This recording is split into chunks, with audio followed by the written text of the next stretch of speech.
I love me a good Paul meme, but I understand that sometimes they leave a little bit to be desired because they're so short and sweet. Paul is the dude who gives us the Christology that inspires the New Testament writers. I'm talking of the synoptics, Mark, Matthew, John.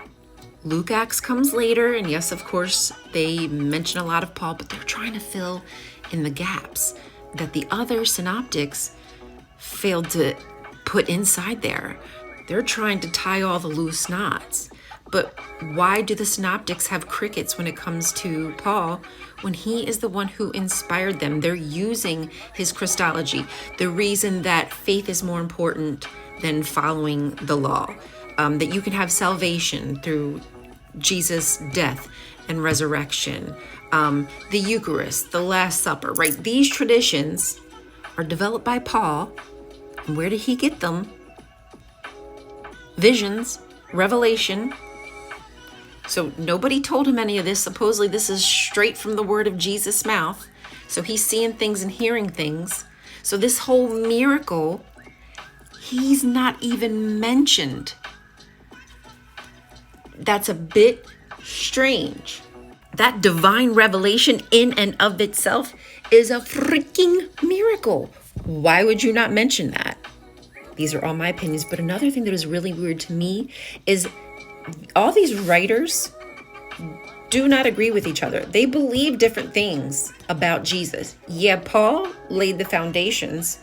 I agree with that. But the other gospel writers, they don't agree with each other. In fact, it sounds like to me, they're writing to prove that what they think and believe about Jesus is more authoritative than what the previous or other guy have said about Jesus. That's kind of why I think they don't want to mention Paul. But I mean, whatever.